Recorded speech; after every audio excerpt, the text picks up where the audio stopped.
And now, sports with Claudia Faust. What's up, everyone? You know what time it is. It's time to talk Panhandle sports. The Borger Bulldogs are going into their second year under Coach Tolliver, and the team is working towards bringing back their program's winning reputation. Here's the latest edition of Countdown to Kickoff.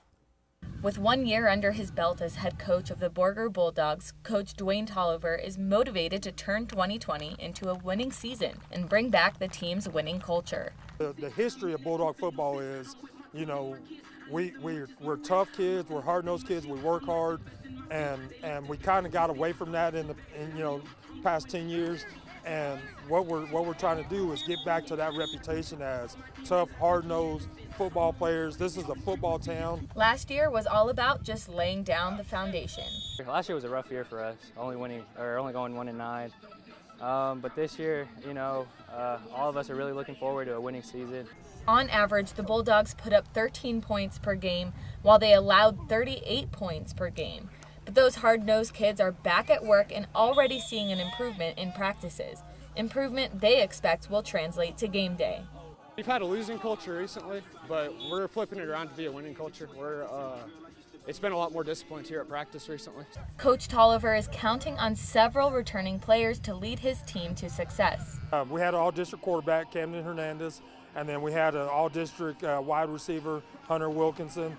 And then, on the defensive side, our whole D-line is back. Alex Clemens is back, and our two twins in the middle.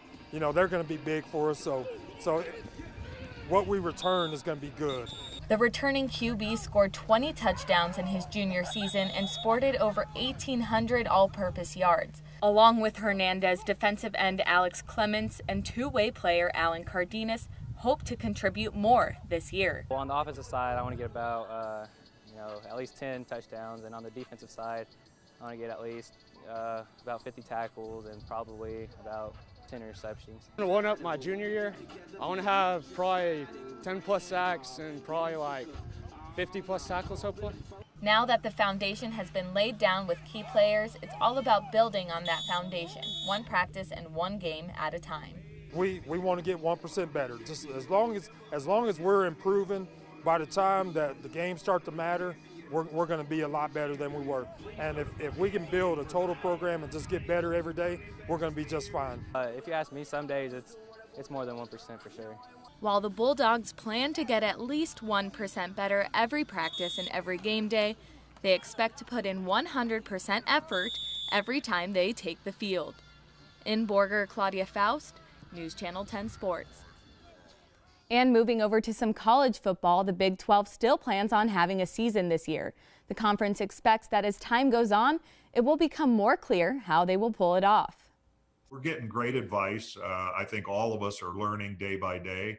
I think we are anticipating that we will see new developments in the area of testing.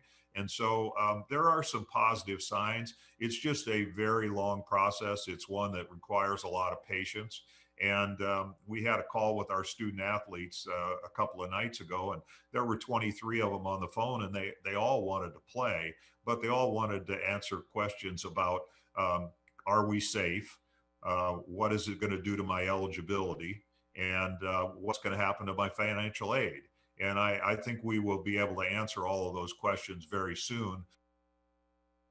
Well, Claudia, I have a question. With some playing now, some playing in the spring, some not playing at all, how are they going to get all these logistics to line up?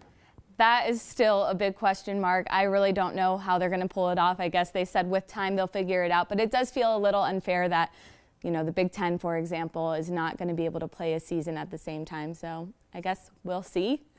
And we'll see ramifications for next year as well. Yeah. All right, thanks a lot. Alan rejoins us in a moment. Stay with it.